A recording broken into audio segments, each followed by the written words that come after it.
Well, hey YouTube, welcome back to the channel here. Doing another vlog.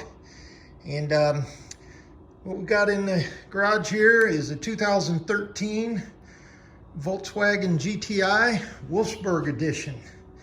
Just picked it up at a salvage yard. It had just blown up on Monday. Today is Friday, so I picked it up on Wednesday. Blew up on Monday, towed it over to salvage. I picked it up the next day, brought it home, and spent a couple hours out here just getting all the initial stuff off to find out what's wrong with it.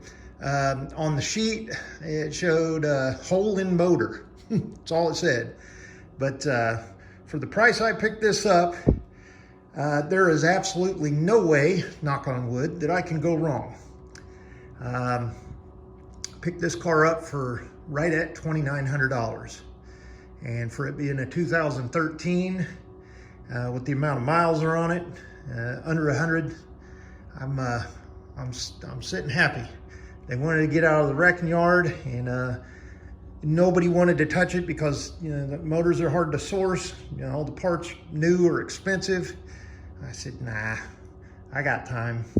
So here she sits, and just to give you a little bit of recount, started with the Mini Cooper, rebuilt that motor 2.5, 3 years ago. And this is my party car. I love this little thing. It handles great. It's got perfect amount of horsepower. It's balanced.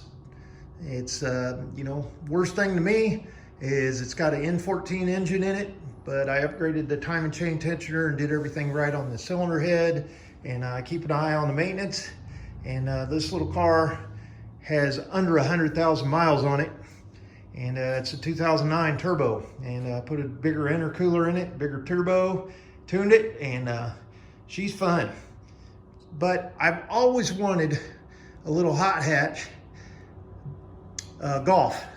This goes all the way back to when they made the Rabbits. That's basically what these are, but cabriolets and all that kind of stuff. But I always wanted one of these, and I think the first time I saw one that I just absolutely drooled over it was a 2006 or 7, and it was white, and it was absolutely done up perfect.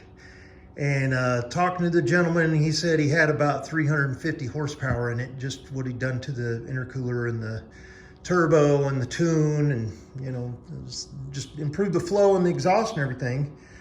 Stock, these have about, I have to go back and look at the book, I think it's about 205 horsepower.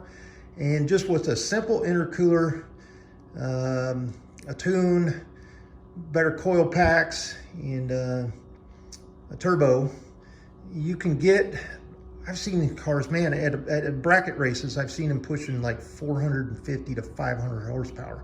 And that's no joke. Y'all can Google that or Yahoo it and look it up and see some of these cars that are around the world where these people have absolutely gone into them. And basically, you're working with the Porsche. It's a light little car, you know, Volkswagen, Porsche, they trade stuff back together or back and forth all the time. The main thing is it's the import, so sometimes the part's a little bit hard to source and a little bit more expensive, especially with the economy the way it is. But back to going with where I'm sitting in this, $2,900, engine blown. I could get probably a salvaged engine off of eBay or something shipped to me for somewhere around 3,000. So let's say we're in it 6,000 plus oil and everything. Let's just round it up to 7 grand. These things are going for 12 to 13, sometimes $15,000 right now today. So knock off 30% for the salvage title, and we're back down to about the 12. So the opportunity to make money on it is there, but the main thing is I want it for me because I've always wanted one. So we're going to do it right. We're going to take a long time to do this, and you know, of course, I'm going to have to source parts and everything like that. The main thing is just tear everything down, get it out of there, and that's what I'm working on the past couple of days. Pulled off the bumper and the bumper shroud, got the radiator out and the fan and everything. It's real easy. Unlike the Mini Cooper where the whole subframe comes off, this, you just take basically the front out of it, radiator support and everything where it's attached to the subframe here and here, undo a bazillion little wire connectors, and then you're right in the engine, and then you could just work on that. Now, you're supposed to take out the tranny and the engine all at once. However, there is a way to get this out of here, and I'm going to try that first before I go messing around trying to pull the tranny out. I don't think I'm going to need to rebuild or do anything with that transmission. Just freshen it up, you know, do a service on it, new fluids and everything like that. Neat thing about it is you got your oil filter or tranny filter right there. You can see black thing right there, and then the pan is actually set sideways on these on the front, so really easy to service. So yeah, it's a 2.0 dual cam. It's got, you know, it's a balanced engine, so you got the 2 balancing shaft, and then, you know, what's 4 or 5 timing chains in there. Craziest thing is today, drained all the fluids out, got my box of labeled parts here. I pulled out the spark plug, stuck a borescope down in there. I couldn't see anything. My borescope light wasn't light enough to see anything. I don't know if it was a carbon or whatever. So I pulled out the spark plugs, thinking, oh, a blown motor, you know, threw a piston, dropped the valve, whatever.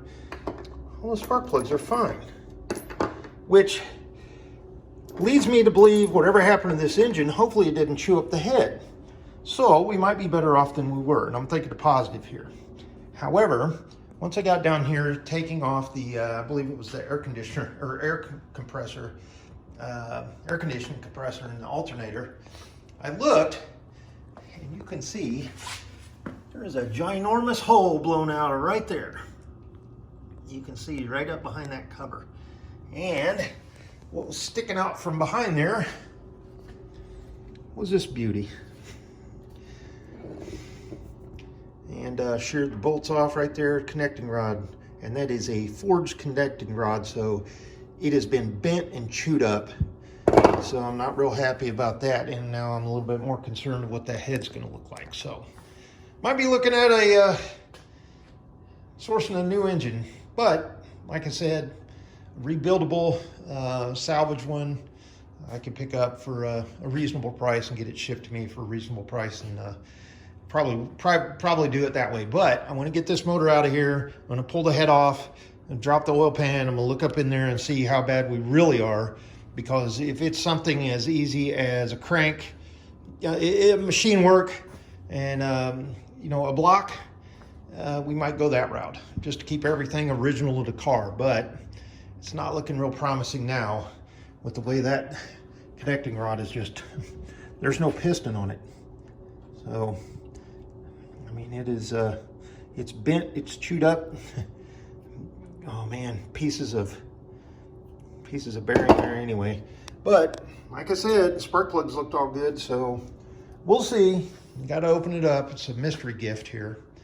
But this is a new vlog for this car, so over the next several months, and well, yeah, next several months we'll be working on this one. I will get the, you know, I've got to get some things cleaned up in here and then get my table set up before I start ripping everything apart, and kind of in the process of taking stuff away, so that's why you see things kind of laying around on the ground. But no, really good. You know, the coolant was absolutely pink, and then that oil you see floating in is what's dripped down after I pulled that connecting rod out of the front and pulled the 2 radiator lines off, these 2, this one and the other one that's over there on the table. But anyway, there we are, and it had a lot of oil sitting in the intercooler pipes, and going from basically throttle body around and back down there. So, you know, obviously, like I said, I don't think anybody's ever, well, they didn't run the catch can on it, number one, but I don't think they've ever done the intake valve service. And on these, it's reasonable to get to them because it's right here in the front. You pull the intake manifold off, do your walnut blasting right up here in the front. Unlike that car, you've got to take everything off of the back, because on that N14 engine, your intake manifold is on the back and your throttle body is on the back. But that's a tiny little engine, not a whole lot of technology into it. This one, however, as you can see all the sensors and everything like that, it's computer controlled, it's powerful. on and on and on. It's a German car, you know what I mean? And so basically we're working on Porsche. We're working on a little Volkswagen here. And you know, people out there that have these, they love them, and you know, they drive great. Are they as fun as Mini Cooper? Oh no, but they've got a heck of a lot of horsepower if you do it right, and they will really take off on you, and traction control and everything like that. So, you know, are we gonna build another race car? We'll see. We'll see. It would be fun to get back into that, but we'll see. Still got my numbers stuck over here. But yeah, we'll see. We'll see what we can do. All right, well, YouTube, it's 10 minutes in, and I'm going to keep these vlog videos a little bit shorter this time, and, you know, probably a little bit more of them, but shorter. I know whenever I worked on that CJ2A project for my neighbor, or with my neighbor, you know, I wanted to do that right because that's such a classic and antique vehicle that I wanted to show and, you know, prove to the next owner what we did to that all the way through it, everything. And that's basically like it came right out of the factory with the exception of the paint job and a little bit of work on the tub. So that is going up for sale.